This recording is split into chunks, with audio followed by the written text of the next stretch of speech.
Hello and welcome to my workshop. My workshop will be covering studies and how they've increasingly influenced my work over the last year, and how this is important for anyone who's wanting to progress with their technical skills.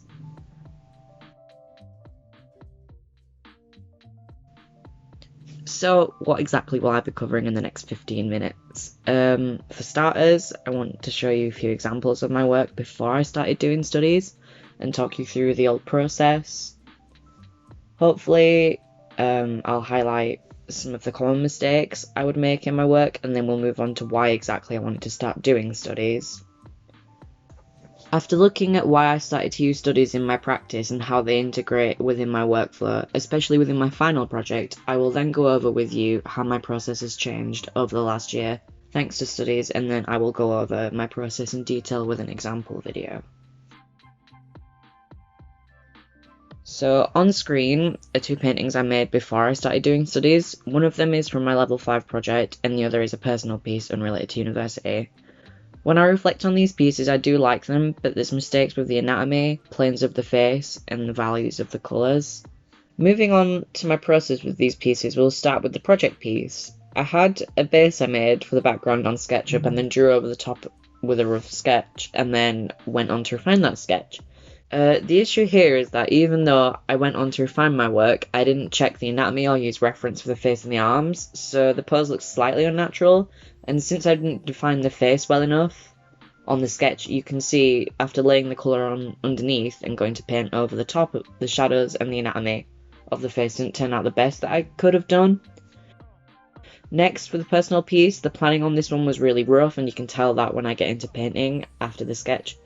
That wasn't planned out well. Here are the grayscale versions of both paintings. As you can see, the values are off, and that's something I wanted to fix within my work, as well as my lighting issues and with the anatomy.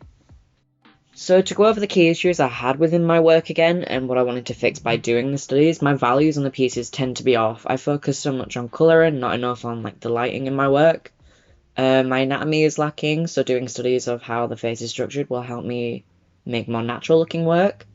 And also I wanted to work on my environment skills, as that's something I haven't really explored much in my work before, and it's an essential skill that I need for work life, so I wanted to begin to explore that too, especially since it will play a big part in my project for this year, and I wanted to improve for that as well.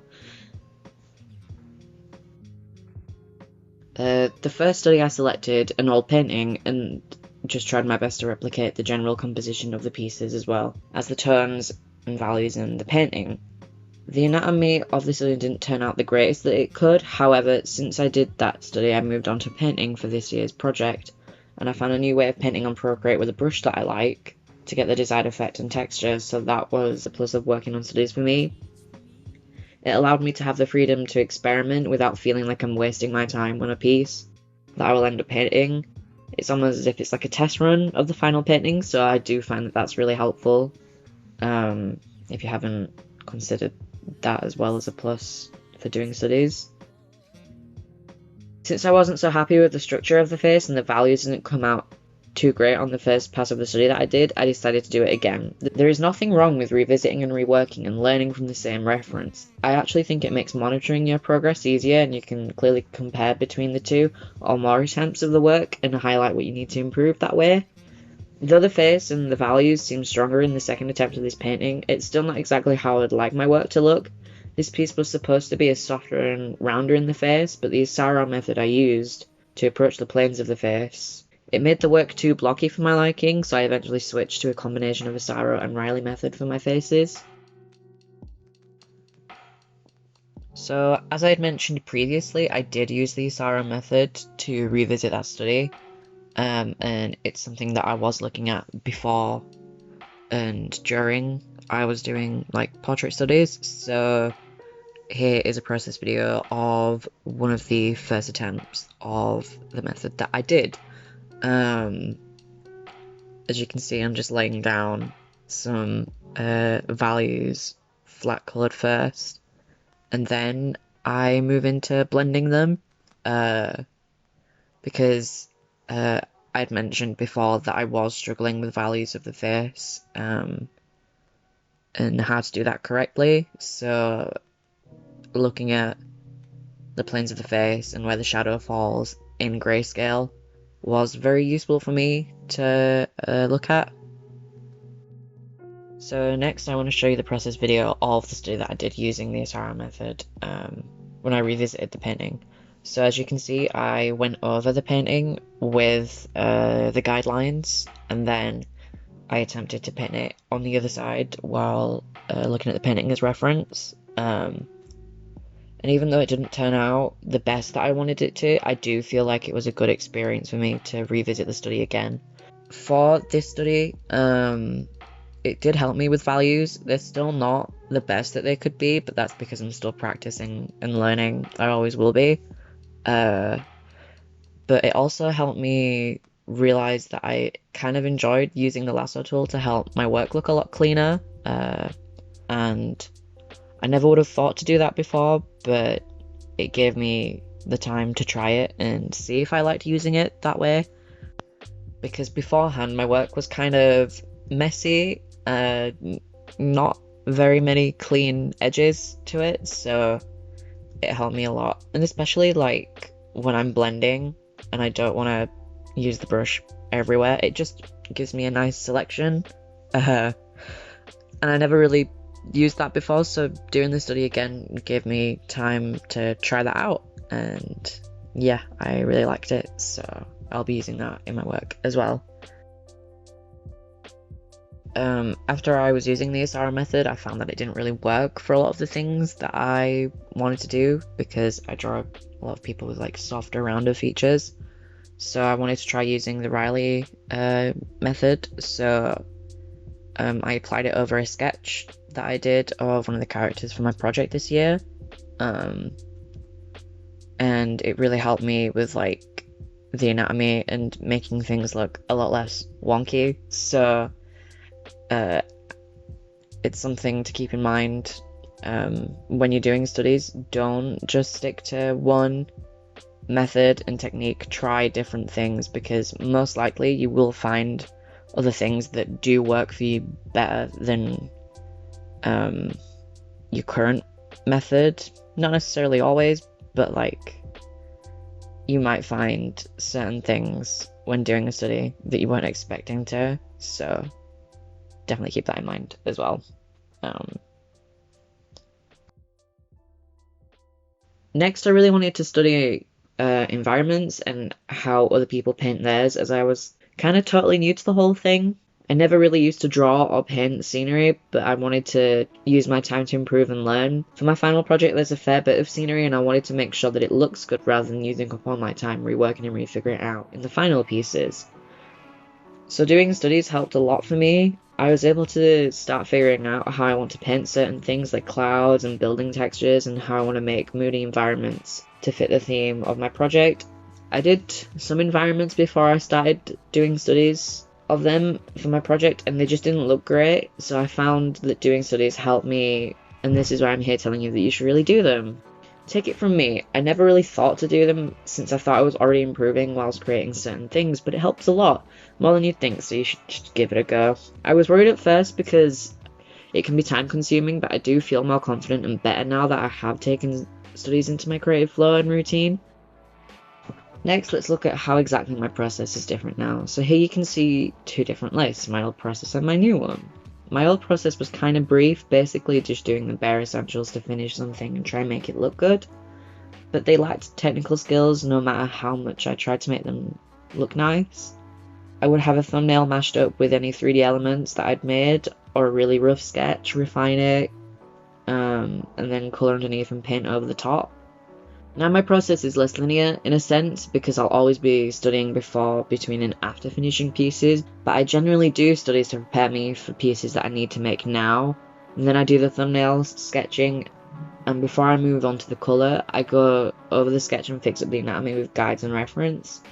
Then, adding colour underneath the sketch, I can paint over the top and add in details.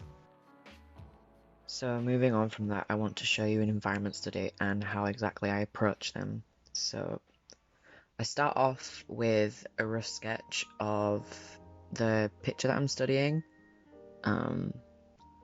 and then I'll go in and I'll block down the flat colours and then add in different value shades.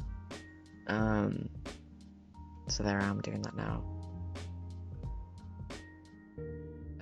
Then I'll go in with a more textured brush and try and kind of give the illusion that there is detail there, but when it comes to painting such like a vast picture, you don't want to add every single detail because it will end up overcrowded and won't look that great in my opinion. And then I just go in with an even more paint textured brush and refine the painting a little bit more. So here is an example of how doing studies has helped me in the past. This was for my level 5 project with sustainability.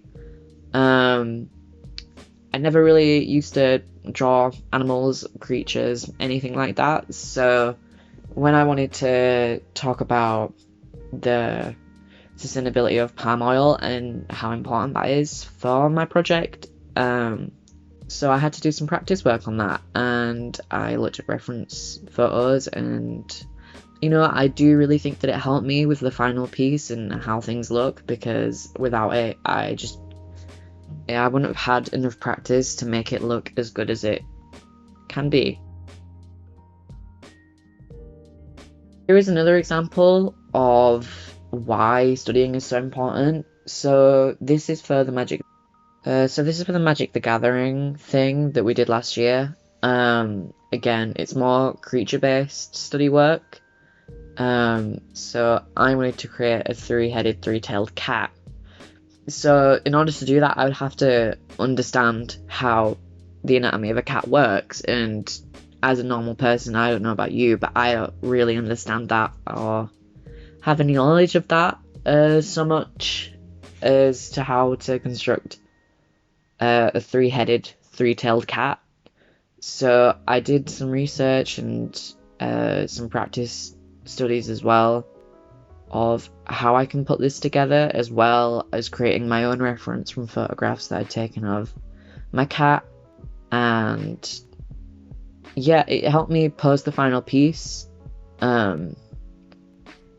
So that is also important. Just keep practicing and looking at things and observing things as well as drawing them out.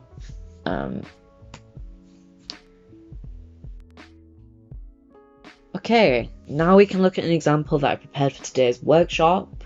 So I'll play the video and talk over it now. I started by breaking down the painting into using shapes and using the Riley rhythms over the top of the painting that I'm studying. This helps me understand and process the painting into simpler forms, making it easier to replicate for me. Once I'd done this, I'd moved on to a rough sketch, just to get things in place over the top of the base that I made from looking over the painting. Then I go in and refine this sketch, and that's when I'm ready to move on to the painting. I like to treat my pieces like traditional workflow, so I build up and over things so I can apply shadow underneath in the sketch like an underpainting. Then the colours, so I can paint over the top with a clear understanding of where the shadow and light is, as that's something I've told you I've struggled with in the past. Painting over is quite relaxing for me and honestly the easiest part of painting a portrait for me, so I'm quite comfortable with the skin and how to texture it. The dress did prove a challenge for me in the study, since I'm not the best at painting old-fashioned clothing, so clearly I need to practice on that more as well. Maybe revisit the study again. Anyways, then I just go into detail and fix things that were not detailed enough. It doesn't look exactly like the painting I was studying, but that doesn't matter much to me because it was really good practice. And then that's basically the workshop done. This is a video recording, so it's not live, so you can ask me questions after the video has ended. And the future Charlie will answer them for you. So I hope you enjoyed my workshop. Yeah.